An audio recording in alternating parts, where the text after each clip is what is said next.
नमस्कार, knocking-news.com में आपका स्वागत है। मैं हूं गिरिजेश वशिष्ठ। भारत अब पहले वाला भारत नहीं रहा। दुनिया भर में भारत का डंका बज रहा है। अमेरिका की टांगें कांपी, भारत ने अपनी ताकत का लोहा मनवाया। दुनिया भर में भारत को नई जगह मिली है, विश्व में भारत की बहुत प्रतिष्ठा बनी है और तरह तरह की चीज़ें भारत को लेकर लगातार हमारे देश में मीडिया हेडलाइन के तौर पर लगाता रहता है। और कोई भी चीज़ हो, अमेरिका अगर कुछ कह रहा है तो वो कांप रहा है, सफाई दे रहा है। पाकिस्तान को तो अब रॉकेट बनाकर ही उड़ा देते हैं। लेकिन हकीकत क्या है ये जानना हम सब लोगों के लिए ज़रूरी है, क्योंकि सरकार, अब आप कहेंगे ये मैं देश के खिलाफ नहीं बोल रहा हूँ, मैं सरकार के दावे और इस देश की सरकार ने भारत की विदेश नीति को किस तरह से हैंडल किया उसके बारे में बात कर रहा हूँ। अमेरिका की बात मैं इसलिए ख़ास तौर पर करता हूँ कि अमेरिका को सबसे ज़्यादा इन्होंने सिर पे चढ़ाया है।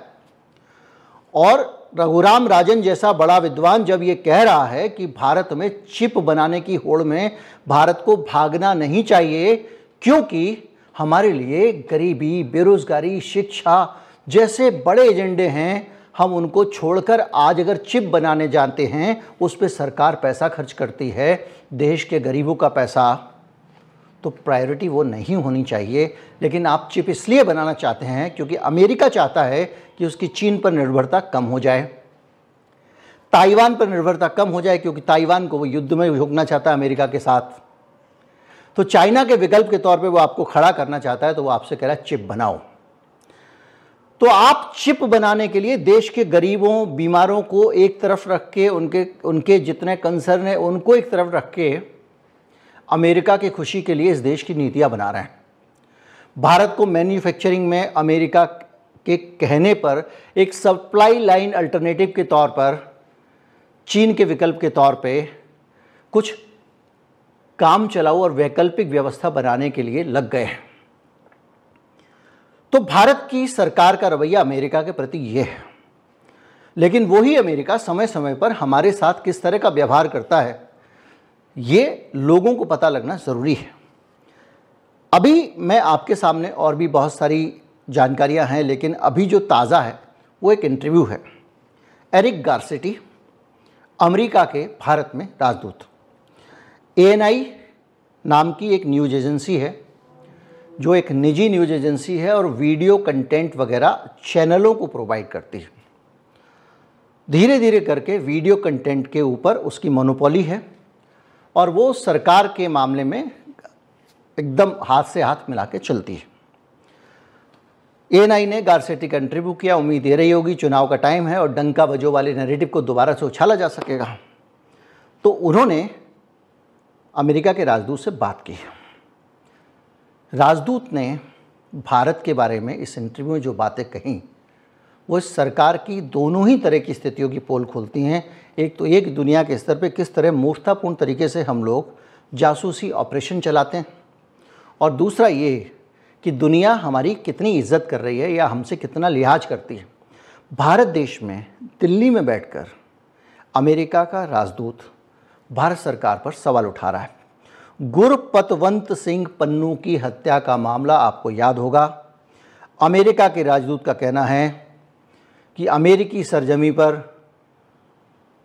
भारत के लोग हत्यारों के साथ मिलकर काम कर रहे थे, और ये बात उन्होंने सीधे सीधे मुंह पर कहना जिसको कहते हैं।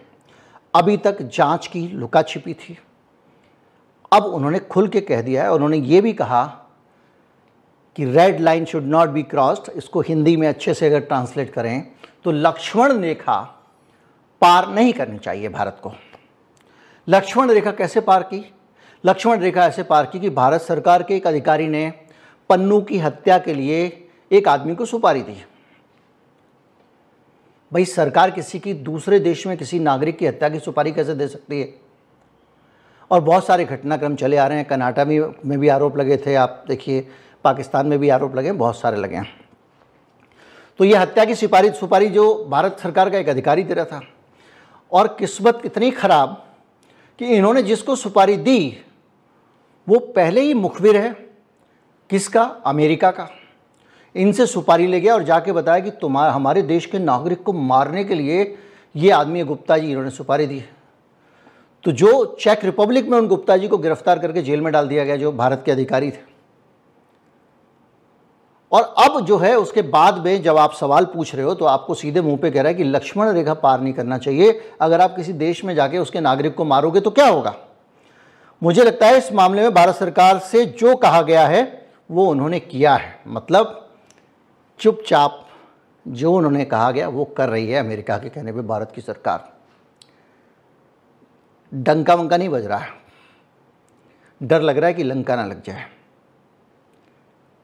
गर्व के साथ नहीं, शर्म के साथ बता रहा हूं।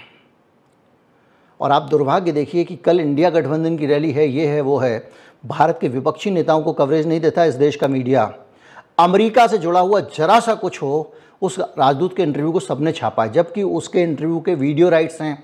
ANI एक एक वीडियो 1-1 सेकंड का बेचने के लिए पैसे लेता है और उसका बहुत सख्त सिस्टम है कि कोई भी, क्योंकि उसका काम ही वीडियो बेचने का है, अगर उसकी इजाज़त के बगैर छाप दे तो वो नोटिस भेज देते हैं और पैसे वसूल करते हैं।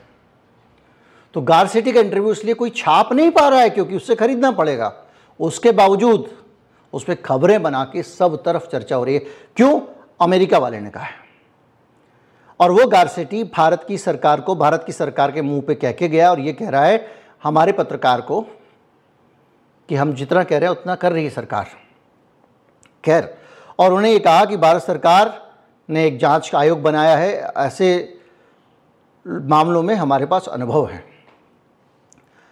अगर किसी नागरिक की हत्या के प्रयास में अमेरिका की साजिश का आरोप लगता है और अगर हम भी, अमेरिका भी इस तरह के कदम उठाते तो भी इसे स्वीकार नहीं किया जाता। आपको पता है कनाडा, अमेरिका, न्यूजीलैंड वगैरह कुछ देशों ने एक आपस में, मैंने बताया था आपको, एक संगठन बनाया हुआ है, उसमें वो अपनी इंटेलिजेंस शेयर करते हैं। आपको अगर नहीं पता हो तो मैं याद दिला दूं, $1 लाख की डील हुई थी पन्नू को मारने के लिए, जिसमें $15,000 दे दिए गए थे। फाइनेंशियल टाइम्स ने इसको डिटेल से प्रकाशित किया था। पन्नू एक अलगाववादी नेता है, खालिस्तानी आंदोलन चलाता है और इन लोगों की वजह से वाकई भारत के सिखों का उनको समर्थन प्राप्त नहीं है, लेकिन इस देश के सिख ऐसी गतिविधियों के कारण संदेह के घेरे में आते हैं। लेकिन अचरज तब होता है जब हमारे देश के किसान आंदोलनकारी या दूसरे लोगों पे सरकार दमन करती है और एक तरह से मनोवैज्ञानिक तरीके से देखा जाए तो उनको धकेलती है ऐसे लोगों की तरफ जो इस देश की कानून व्यवस्था और सिस्टम में जिनका विश्वास उठ चुका होता है, वो लोग उस तरफ जाते हैं। जब वो दिल्ली में, अपने देश की राजधानी में धरना प्रदर्शन देने नहीं आ सकते, उनको हरियाणा से भी उस तरफ पंजाब की सीमा पर रोक दिया जाता है। उनके साथ क्या क्या हुआ अच्छी तरह से रिपोर्ट हुआ है। किसान है इस देश के, अन्नदाता हैं, इनके पैर छूने की भी फ़ोटो आ सकती है किसी भी दिन किसी नेता की। तो वो लोग जो पंजाब के किसान हैं, उनको वो नहीं खालिस्तान के बारे में सोचते हैं। उन्होंने बहुत सहा है खालिस्तान आंदोलन में, बर्बाद हुए हैं वो लोग, लेकिन उनके ऊपर भी संदेह के बादल घिरते हैं इन चीज़ों के कारण, पन्नू जैसे लोगों के कारण। लेकिन फिर वही, किसी को जेल में जहर देना हो या किसी को फर्जी मुठभेड़ में मारना हो या किसी की सरकार द्वारा सुपारी देनी हो, ये सारे ही काम एक्स्ट्रा जुडिशियल हैं। भाई अगर ऐसा करना है तो कानून के दायरे में करिए। और पन्नू, अमेरिकी राजदूत ने कहा पन्नू अगर कुछ करता तो उसको वहाँ पे सज़ा मिलती, लेकिन हम बोलने पे सज़ा नहीं देते। कितनी भी बुरी बात किसी आदमी को बोलने का अधिकार है। यहाँ पे आप EVM पे सवाल उठाओगे तो पता चला कि आपका चैनल ही नाप दिया गया। खैर, इसमें मोदी साहब ने खुद भी इस पर प्रतिक्रिया दी थी। अब आते हैं कि ये है कौन, हमारे ऊपर कैसे कह सकता है, वगैरह वगैरह। अब सरकार का रवैया मैं आपको बताता हूँ। मणिपुर में दंगे हुए, चल रहे हैं, अभी भी तनाव है। इसी गारसेटी ने कहा कि आप हमें मौका दे तो अमेरिका आपकी समस्या का हल कर देगा मणिपुर की। कांग्रेस पार्टी ने आगे करके कहा कि हम ऐसी समस्याओं का मुकाबला करने में सक्षम हैं, आपकी मदद नहीं चाहिए। अलग अलग मामलों में, अलग अलग मौक़ों पर CAA पे कांग्रेस, उसने रिएक्ट किया कि भाई आप किसी भी लोकतंत्र में धार्मिक आधार पे आप भेदभाव नहीं कर सकते। इस इंटरव्यू में पूछा गया, उस पर भी उन्होंने कह दिया कि हम तो लोकतंत्र को पे नज़र रखते हैं और हमारा काम है दुनिया भर में लोकतंत्र जो है उसके बारे में अच्छी तरह से लोकतंत्र की रक्षा करना, और किसी भी सभ्य देश का काम है, बोल दिया उसने। और गारसेटी सिख कम्युनिटी के साथ अपनी एकजुटता या सॉलिडेरिटी दिखाने के लिए बाकायदा स्वर्ण मंदिर भी गए थे। इस तरह की बहुत सारी चीज़ें लगातार अमेरिका की तरफ से हो रही हैं। अगर यही कनाडा से आ जाता है मुंह तोड़ जवाब, इसी तरह का आरोप लगा था कनाडा का निज्जर वाला, तब सरकार ने अलग तरीके से रिएक्ट किया था। अमेरिका का मामला आया तो ये आप समझ लीजिए आज्ञाकारी बालक की तरह जो वो कह रहे हैं वो कर रहे हैं। तो जो भी है ये एक ऐसी स्थिति है जिसमें हम जो डंका वंका बहुत सारे शब्दों का इस्तेमाल करते हैं उसकी ये हकीकत है। और अमेरिका की कितनी टांगें कांपती है इसका अंदाज़ा भी लग गया होगा। इस इंटरव्यू में बहुत सारी बातें हुई हैं, बहुत सारे भारत से जुड़े हुए विषयों पे बातचीत हुई हैं और सभी पे अमेरिका का रवैया ऐसा ही था। तो ज़्यादा बातें करके अपना भी मन खराब नहीं करना चाहिए, लेकिन ये देश के लिए रवैया ठीक नहीं है हमारी सरकार का। उम्मीद करता हूँ वीडियो अच्छा लगा होगा, ज़्यादा से ज़्यादा लोगों तक पहुँचा। चैनल को सब्सक्राइब कर लें। नमस्कार, जय हिंद।